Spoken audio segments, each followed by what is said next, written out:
Hi, I'm Jim Johnson with the Small Business Development Center in South Carolina, and I am here today to talk to you a little bit more about our agribusiness program.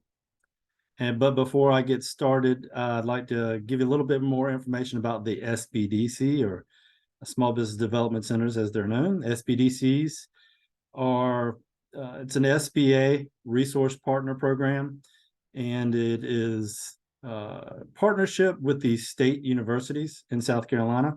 So there's 21 SBDC locations around South Carolina, and you can find them at most of the state universities: USC, Clemson, Winthrop, and SC State University. And what SBDCs do is they offer one-on-one, confidential, no-charge consulting for small business people. We also do educational outreach and trainings and workshops. And in addition, we do some connecting folks to resources, business resources that are available to you in the community that can help you with your small business goals. So that's a little bit about the SBDC. And my name again is Jim Johnson, and I'm an employee of the University of South Carolina and also an agribusiness specialist.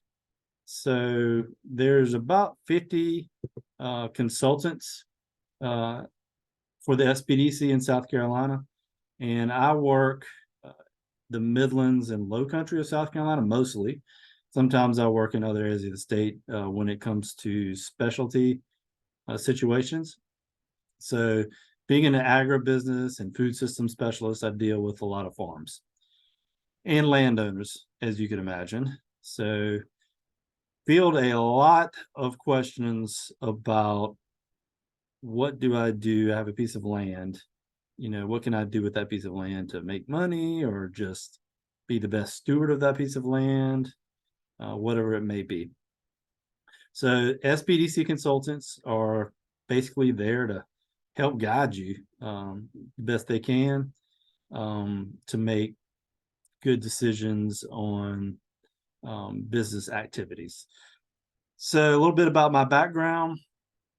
I am a senior business consultant, again with USC Small Business Development Center. And I was in business for 18 years in the healthcare industry, owned my own business, also owned a restaurant for 7 years. And growing up, I had horses. So my mom was an avid horsey person, as we call them. And so I was around horses until I was, in my teens, when finally ended up kind of handing our operation horses over to my cousin, who gladly took them over and took care of horses for many more years. So I have been working in agribusiness probably the last 8 years. So I have a lot of experience helping probably over 200 farms or more with various types of activities, which you'll see in this presentation. So this presentation, we're going to go over the services of the SBDC in regards to land and agriculture and agribusiness. So the first part is planning. We do a lot of assistance with planning, marketing, and financial management. So if someone walks into my office or gives me a call or contacts me and they have a piece of land, and either it's a farm and it has some type of operation on it, or it's just vacant land, I want to do something with it, the first thing I always do is a land assessment. And a land assessment really is, a discovery of what you have. What is your asset? What are you currently doing with the asset, and what are your goals for the asset? And some people have a lot of answers, and some people are a blank slate. It's just like, yep, I just inherited this land, and I don't know what to do with it. What are my options? So your options are highly dependent on the location, the size, the accessibility, and the terrain of the land, soil types, there's a lot of considerations that go into it. You know, where is it located? Is it in the middle of nowhere? Is it, you know, on the edge of, you know, Charleston, the city? Um, you know, is it landlocked? You can't get to it. Is there a easement? Is there a frontage road? You know, need to figure out, you know, all of the different elements of the land to determine what its highest and best use might be, and how is it currently being used, and what is the potential usage. So current usage, you know, it could be in timber, and the timber may be you may be able to harvest it, you may not be able to harvest it. It just depends on type of timber and, you know, all types of considerations there. But what is it? How's it currently being used? Is it kind of like an open field that's overgrown? Is being reforested? Is it cultivated land ready to plant? And, you know, what was planted there? If it was, you know, was something planted there? Um, do you want to do an organic farm and, you know, they were planting something um, that had a lot of chemicals sprayed on it? You know, so what's it currently being used for? How's it being used? And what are some potential uses? You know, so um, basically, depending on what you have and kind of how it's used now, may refine to the good potential uses. So that's a conversation too. That's kind of like an end goal, the potential uses. Um, so really work on some recommendations on return on the asset, different ways that you can, you know, make money on the land, um, and also refer you to the resources. You know, SBDC consultants, I'm an agribusiness specialist, but I don't know everything and I'm not an expert in everything, but I do know someone probably. So I'm happy to refer people um, to the experts and to someone who can really help them and spends their days dealing with that specific issue. So just an example of some enterprise types. Timber is a popular one. 50% of agricultural production and it comes from timber in South Carolina. South Carolina sells about 50 billion in agricultural products. So timber's half of that. So there's a lot of timber going on in South Carolina, which is good. So we have an infrastructure for it, right? So there are, you know, people who will come out and assess your timber. There are public entities and private entities do it. There's consultants in timber. You know, there's people that will come cut the timber. So a lot of folks around the timber industry. There's a lot of sawmills in South Carolina.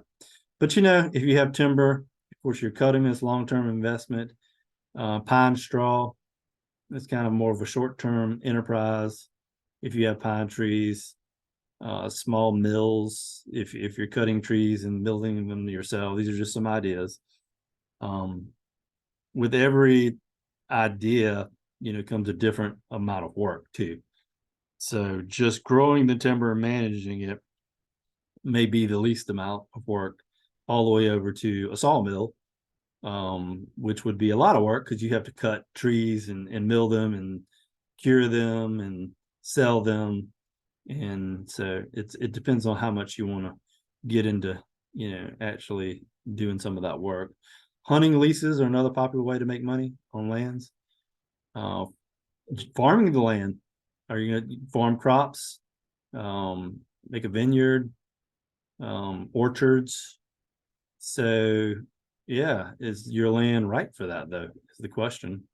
And what's your experience? That leads to a lot of questions, the farming aspect and the ranching aspect, where you can grow cattle, you know, sheep, you know, ducks, horses, whatever.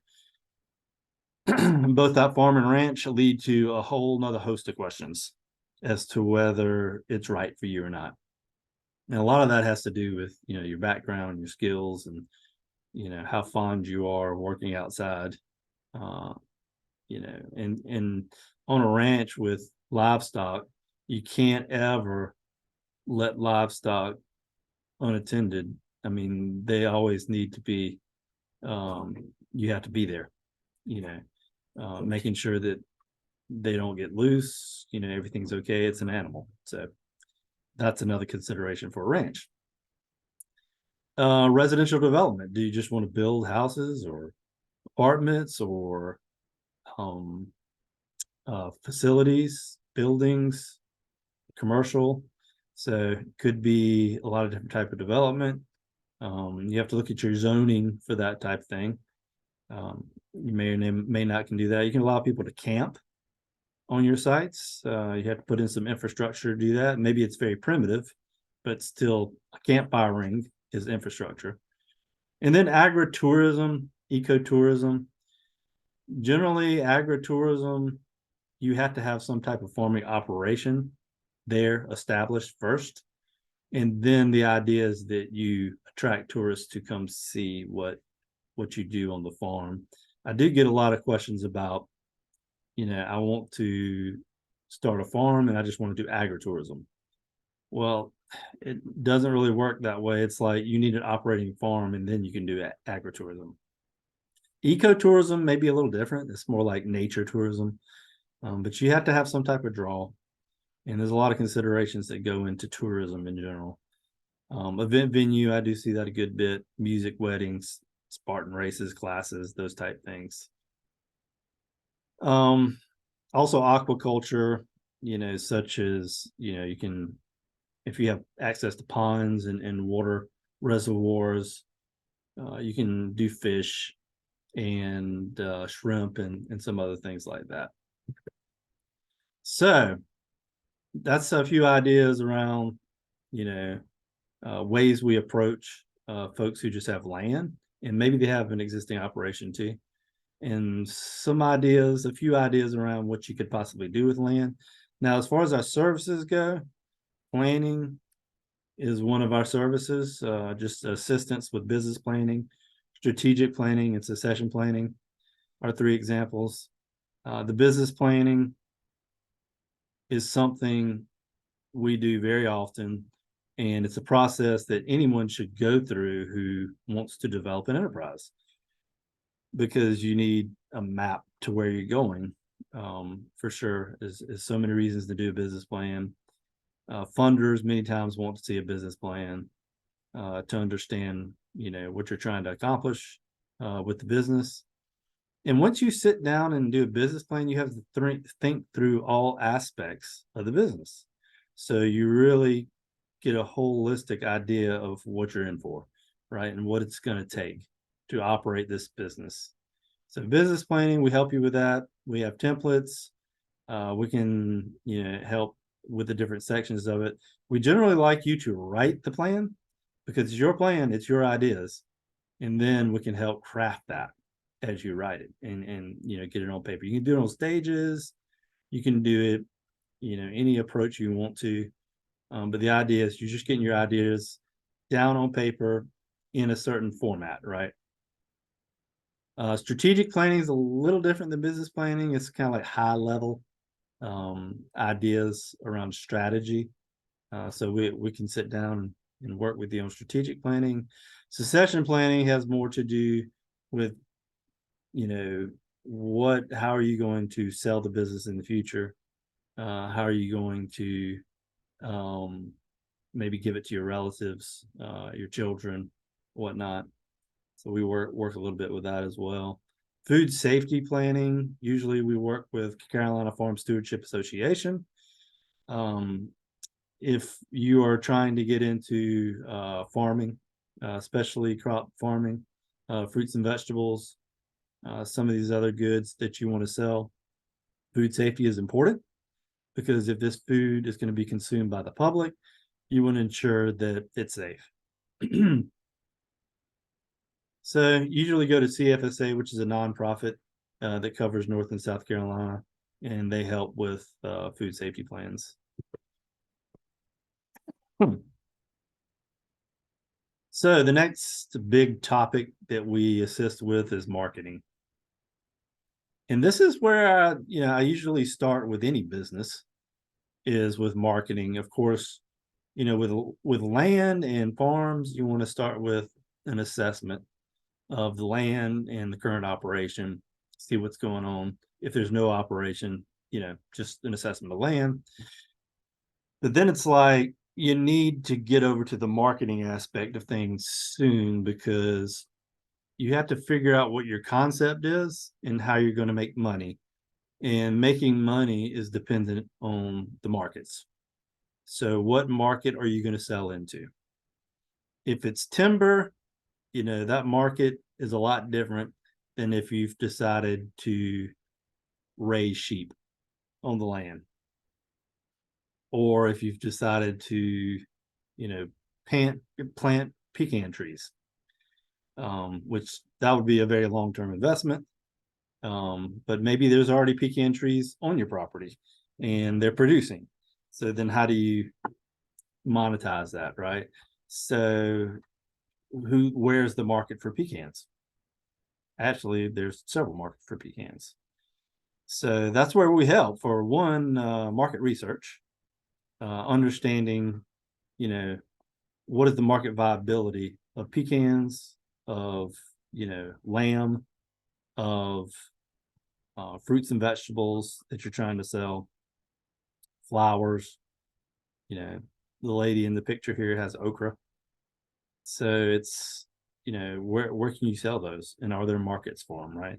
So helping do market research and understanding if there's a viable place for it. That we do a lot of that. And marketing plans, putting marketing plans together. So there's a business plan and there's a marketing plan. Generally, the marketing plan is embedded within the business plan.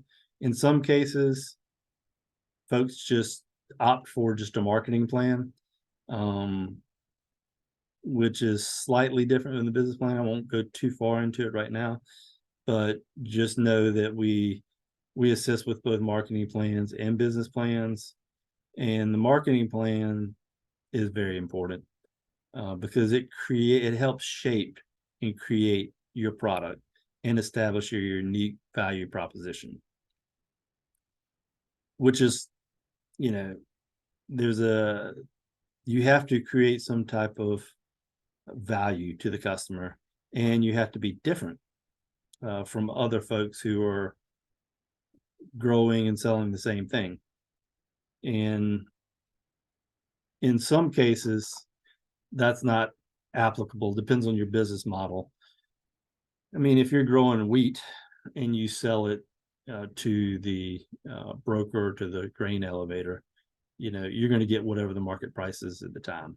But if you're selling direct to consumer, there's other marketing considerations. But even if you are, selling grains to a third party and it's just whatever the market price is at the time, there's still marketing considerations that go into that. And your marketing builds the image and brand of what other people see of your farm. Lastly, work with online strategies. You can't do anything, especially direct to consumer, without having an online presence. Work through that, have a lot of resource partners that can help there as well. And just had some, a little example of, outline of a marketing plan. You have your market research, segmenting your audience, who is your target audience, the unique value proposition, as I mentioned, how are you different from your competition, and what value are you going to bring to the customer, and what is your product? How does your product appear to the customer? What is your pricing strategy? Is it value? Is it, high end? What are your channels of distribution? So maybe you just sell to a grain operator and it's more of a wholesale proposition compared to direct to consumer. And how do you promote your company? What kind of advertising, strategic partnerships? What type of promotion are you doing to get the name and communicate your message? And then lastly, marketing strategies. Also help with some digital media assistance. E-commerce is huge with direct to consumer, social media, optimizing all of your presence on the web. Can connect you to some photographers that can help with photos. But nowadays we all have phones that take really good pictures. But there's still no replacement for some professional photography, especially for your website, and maybe some stock for your post on social media. You can talk about more marketing strategies with email marketing and keeping in communication with your audience, your customers. In addition, we work with food product development.